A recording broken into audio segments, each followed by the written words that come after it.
démon est un ange déchu. Un démon est un ange rebelle. Un démon est opposé aux anges fidèles à Dieu. Il y a dit Jean 10:10. Qu'est-ce qu'un démon fait dans la vie des gens? C'est Jésus qui parle. Il dit, un démon est un voleur. Tu as entendu? Un démon est un criminel. Jésus dit, un démon est un voleur. Un démon est un criminel. Alléluia. Le démon ne vient que, le voleur ne vient que pour dérober. Dérober, dis avec moi, voleur. Donc un démon, il vole tout ce que tu as. Un démon, il vole tout ce que tu as. Égorger. Il vient pour égorger les gens, les tuer. Et détruire. Tout ce que tu veux faire là, il garde tout. Moi, je suis venu afin que les brebis aient la vie. Donc, tous ceux qui ne souhaitent pas ton bonheur, qui ne veulent pas que tu vives, ils sont possédés par des démons. Et qu'elles soient dans l'abondance. Donc, c'est Jésus-Christ seul qui veut que les gens vivent. Sinon, Satan veut qu'on meure. Alléluia. Jean chapitre 10, verset 10. Satan veut qu'on meure. Maintenant, Satan, il est le papa des démons. Il est le vieux père. Il est leur prince. Il est leur chef. Satan est le chef des démons. Alléluia. Dieu, il est le chef de tous les anges fidèles. Dans le paradis de Dieu, il y avait plusieurs démons. Après Dieu, il y avait un monsieur qu'on appelait Lucifer. Il servait Dieu fidèlement.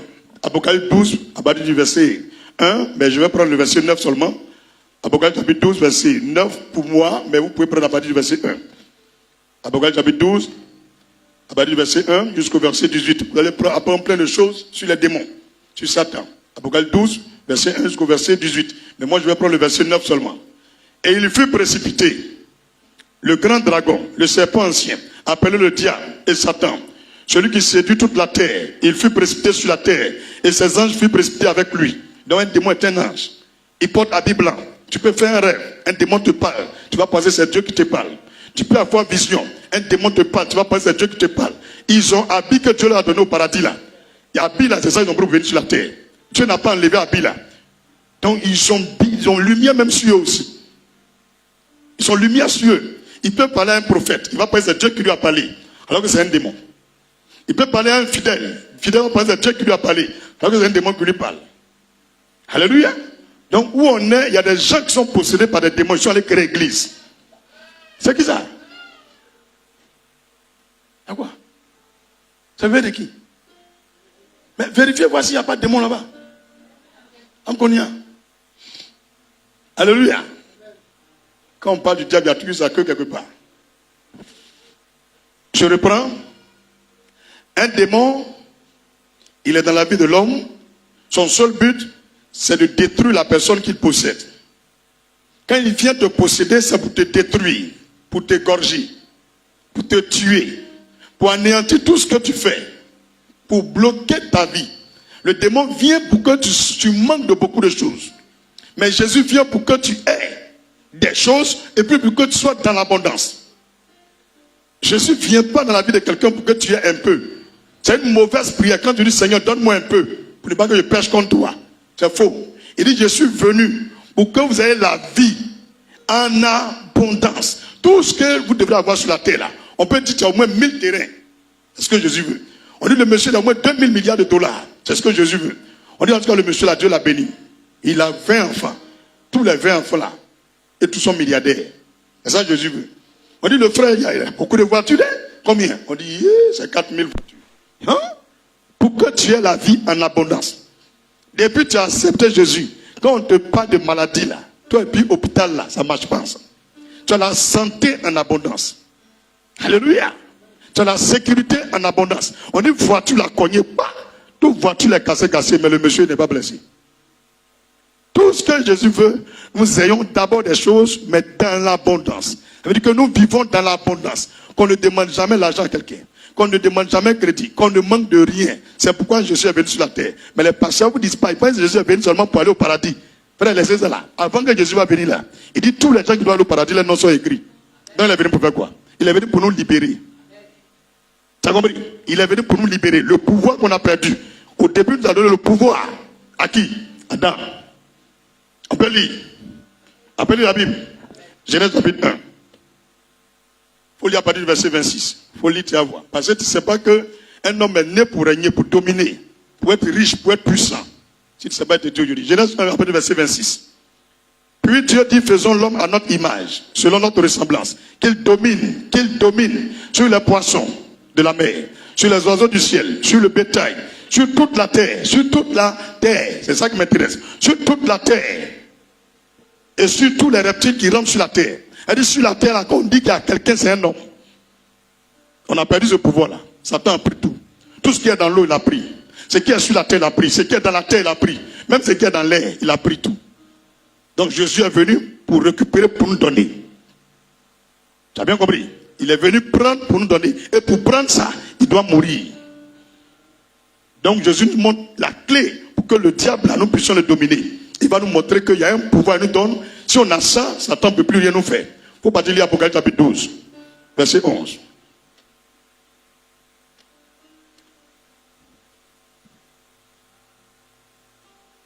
Apocalypse 12, verset 11. Ils l'ont vaincu.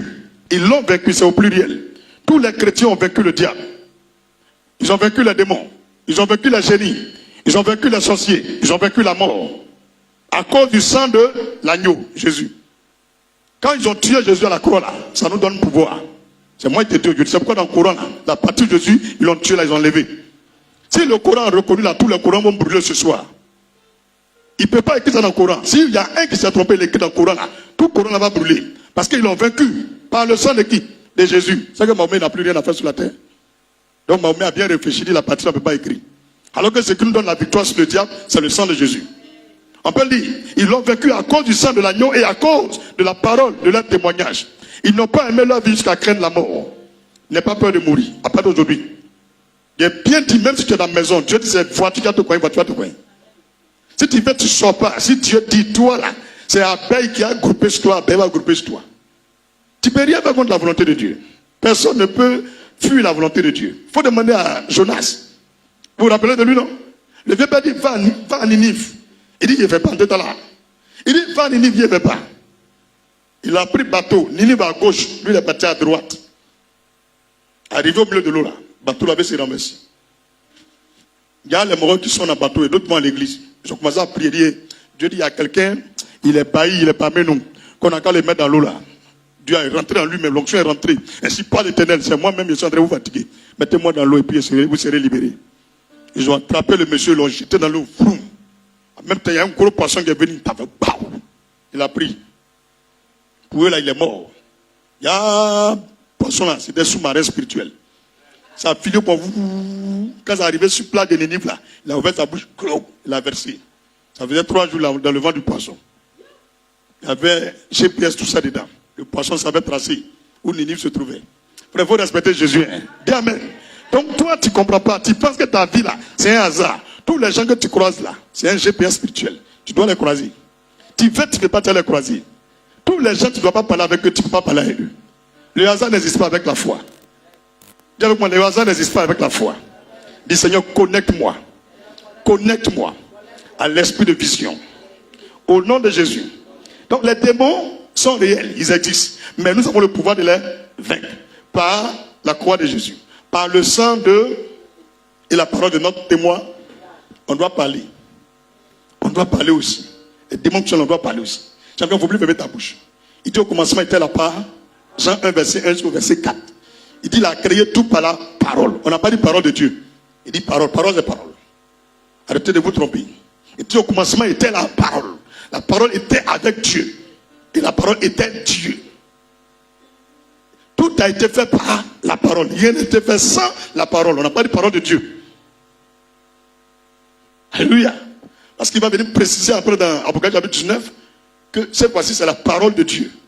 Donc la parole, il ne faut plus négliger ta parole. Même les féticheurs font tout par la parole. Les mystiques font tout par la parole. Même le marabout, pour te donner Babadji, pour te protéger, il écrit.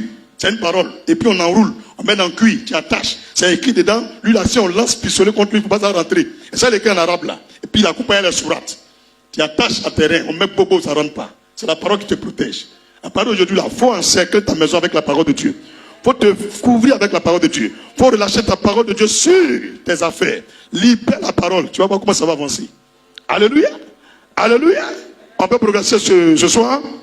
On peut progresser. Donc un démon Zakim, c'est un esprit qui est méchant. Ce n'est pas un bon esprit. C'est un esprit qui est méchant. Qui se plaît à tourmenter les hommes. Son but, c'est de tourmenter les hommes, les terroriser. Luc chapitre 13, verset 11 au verset 17. Lisons la parole de Dieu. Luc chapitre 13, verset 11 au verset 17. Luc chapitre 13, verset 11 au verset 17. Luc chapitre 13, verset 11 au verset 17. Et voici, il y avait là une femme possédée d'un esprit qui la rendait infime depuis 18 ans. Frère, il faut bien écouter. Hein. Et voici, il y avait là une femme possédée d'un esprit qui la rendait infime. C'est pas qu'elle est infime, hein.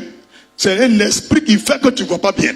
C'est un démon qui fait que tu n'arrives pas à bien parler. C'est un démon qui fait que ton commerce ne marche pas. C'est un démon qui fait que tout est bloqué autour de toi. C'est un démon qui fait que toute femme que tu prends là, il y a toujours en bas dedans. Problème là, ça finit pas. C'est un démon qui fait que quand il va faire demande de visa, ça ne marche pas. C'est pas quelqu'un. C'est un démon qui fait ça.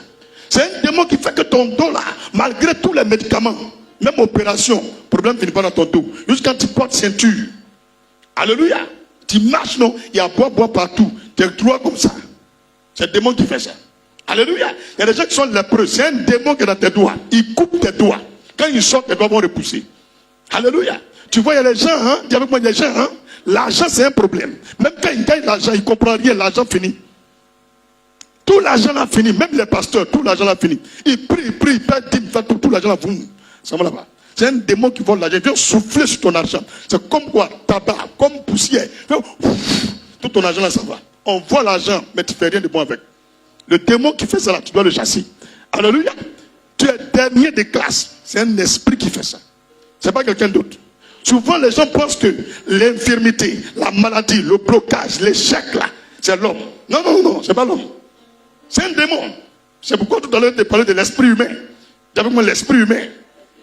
Tu entends humain et puis esprit. Ça veut dire que des hommes peuvent appeler un esprit de venir rentrer en eux pour faire des sorciers, ou des marabouts, ou des francs-maçons, ou des vaudous. Donc quand l'esprit vient le posséder, lui donne le pouvoir de l'esprit vaudou. Quand il le possède, lui donne l'esprit de foi, d'un esprit de génie. Et tu vois, le monsieur cause avec les génies. Il est dans le spirituel, il marche avec les démons. Il peut faire 1 mois. Tu penses qu'il est mort, on dit qu'il est dans la brousse. Ça fait 1 an, la périphérie on ne la voit pas, mais elle revient, elle est vivante. Elle va dans le monde des démons. Ils sont l'initié, il lui donne des pouvoirs. Elle revient pour vous terroriser. Mais n'ayez pas peur, on va les faire fuir du village. On va les faire fuir du quartier, on va les faire fuir de l'église. Dis au nom de Jésus, tout sorcier qui habite ma famille, tout sorcier qui habite mon quartier, à partir d'aujourd'hui, j'aspecte ce quartier par le sang de Jésus. Toute présence qui n'est pas de Christ, je l'étouffe par le sang de Jésus. Alléluia. Hey. On peut encore prier. Dis les mercredis. Dis les mercredis. C'est ce qu'on vient faire ici. C'est que Satan cherche là, nous on lui donner. Non, amusez-moi pas. Trop c'est trop, tiens. Trop c'est trop, tiens. Les pasteurs sont là, ils prêchent. Laissez prêcher. Aujourd'hui là, on chicote les démons. Dis, sois un beau démon. Ah, ça c'est parole en langue. Si tu ne comprends pas, je suis désolé. Hein. Le Seigneur dit aussi prêcher en langue. Alléluia. Gloire à Jésus. Donc, voici, il y avait là une femme, Luc 13, verset 11. Tu y es, hein? Luc chapitre 13, verset 11 au verset 17. Et voici là, il y avait une femme possédée d'un esprit qui la rendait infime. Depuis 18 ans, il y a des pasteurs, il y a des prophètes. 18 ans, ils prient pour elle, elle ne guérit pas. Tu entends, non? 18 ans. Mais Jésus sait que c'est un esprit qui la possède. C'est Jésus qui vient révéler ici que c'est un démon qui est en toi. Et qu'est-ce que Jésus va faire? Elle était courbée. Elle avait poste. Elle est comme ça, comme Gou. C'est faux, mais c'est vrai. Comme Ayatollah. Vous connaissez Ayatollah? Qui est comme ça encore? Gou. Là, tout le monde connaît, non? Donc, c'est pas taille de Gou qui est là. Si tu fais, tu demandes, tu tapes sur Internet les enfants de Gou. Ils sont grands de taille. Tu entends, non? Donc, Gou est un monsieur qui est grand de taille. Au moins, il doit faire 1m97, 1m98. Maintenant,